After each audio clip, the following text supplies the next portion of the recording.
राधे राधे भक्तों, सोमावती अमावस्या आने वाली है, यानी कि 30 दिसंबर 2024 के दिन सोमावती अमावस्या पड़ रही है। ये अमावस्या साल की आखिरी अमावस्या है और इस अमावस्या पे किए गए कुछ कार्य, पूजा, व्रत, त्योहार, कथा श्रवण आदि करना अत्यधिक शुभ माना जाएगा। उस दिन अगर आप व्रत करते हैं तो किस तरह से व्रत करना है, पूजा विधि क्या रहेगी, सामग्री क्या क्या रहेगी, आज के वीडियो में यही है। तो आइए आज जान लेते हैं कि ये व्रत किस तरह से किया जाता है।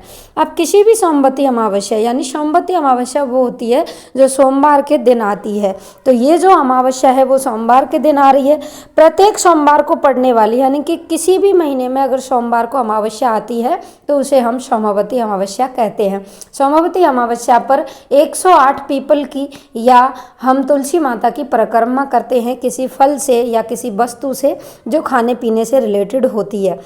उसकी परिक्रमा करना अत्यधिक शुभ माना जाता है। कहा जाता है कि जिनके घर में पितृदोष हो या फिर जिनके घर में धन का अभाव हो या फिर पितरों का कोई दोष लगा हुआ हो वो ख़त्म हो जाता है। हम महिलाएं ये सोमावती अमावस्या की पूजा करते आ रहे हैं। बहुत सालों पुराना ये व्रत है, बहुत पुराने व्रतों में से एक व्रत बताया गया है। इस व्रत को करने से हमारी शीघ्र ही मनोकामना पूर्ण होती है। माता तुलसी की भी आप 108 परिक्रमा लगा सकते हैं या पीपल अगर पास में है तो पीपल की 108 परिक्रमा लगा सकते हैं। इसके लिए सामग्री क्या क्या रहेगी उसकी जानकारी सबसे पहले दे देती हूँ। आपको एक थाल लेना है, एक जल का लोटा आप लेंगे, उसमें आपको चौकड़ा ले लीजिएगा जिसमें हम रोली चंदन और चावल रखते हैं वो ले लीजिएगा। भगवान के निमित्त इत्र ले लीजिएगा। तुलसी माता के लिए कलावा, चावल, जो भी भोग प्रसाद आपने बनाया है वो, घी का दीपक, लाल बत्ती की जो कलावे की हम लाल बत्ती बनाते हैं वो लाल बत्ती का आप दीपक अवश्य जलाते हैं तो वो ले लीजिएगा। पीपल का पत्ता या पान का पत्ता अगर आपके पास है तो आप वो ले लीजिएगा। उस पर आपको भगवान को भोग अर्पित करना है। अगर हमारे पास पीपल आसपास नहीं है तो एक पीपल की डाली हम तुलसी में लगा के उसकी पूजा करें तो दोनों ही पूजा हमें विशेष रूप से फल प्राप्त कराती हैं। उस दिन कुछ मौसमी फल ले लीजिएगा। काले तिल अमावस्या वाले दिन अवश्य रूप से लिए जाते हैं, काले तिल आप ले लीजिएगा। गुड़, बतासा कुछ भी आप ले सकते हैं। एक कमल का गट्टा आपको चाहिए और धूप दीप यानी पुष्प, और आप धूप, सुगंधित धूप ले लीजिएगा। और फूल जो भी आप भगवान को समर्पित करना चाहें, फूल की माला भी आप समर्पित कर सकते हैं। और आप अगर नहीं है तो कोई भी लाल फूल आप ले लीजिएगा। ये हो गई हमारी सामग्री। अब बारी आती है कि हमें 108 परिक्रमा किस तरह से लगानी है। तो उसके लिए हमें 108 वस्तु की आवश्यकता होती है। जो लोग पहली बार ये व्रत कर रहे हैं उन्हें 108 जौ से स्टार्ट की जाती है, क्योंकि पृथ्वी पे जब हमारा आरंभ हुआ था तो जौ सबसे पहले अनाज आया था। तो आप 1.25 किलो जौ रख के 108 जौ आप अपने हाथ में लेके परिक्रमा स्टार्ट कर लीजिएगा। और जो 1.25 किलो आपने जौ लिए हैं उन्हें आप किसी ब्राह्मण को दान कर दीजिएगा। मैंने जो परिक्रमा दी थी वो इस किशमिश से दी थी, क्योंकि मुझे बहुत साल हो गए हैं तो मैंने 108 किशमिश गिन के रख लिए हैं। आप भी ले सकते हैं आप, लेकिन उसके साथ आप अन्न अवश्य रूप से दान कर दीजिएगा। हर साल जब आप परिक्रमा दें तो 1.25 किलो कोई भी अन्न लेके आप किसी ब्राह्मण को दान कर दें, कुछ दक्षिणा रख के। इस तरह से करना बहुत ज़्यादा शुभ माना जाता है।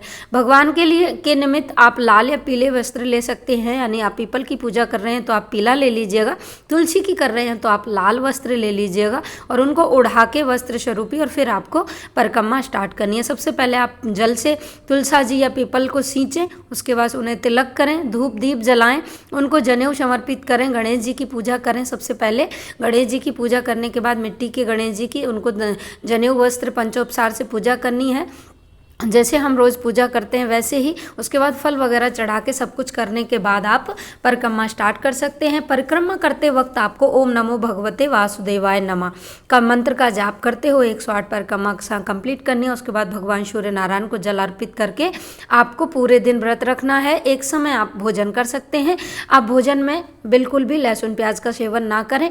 लहसुन प्याज उस दिन वर्जित माना जाता है। उस दिन पितरों के निमित्त सफ़ेद कपड़े और तिल से तर्पण किया जाता है, यानी पानी में तिल डाल के आप भगवान के निमित्त सूर्य नारायण की तरफ जल करके पितरों के नाम से आप पीपल के में जड़ में पानी दे सकते हैं और सूर्य नारायण को जल भी समर्पित कर सकते हैं, तर्पण कर सकते हैं।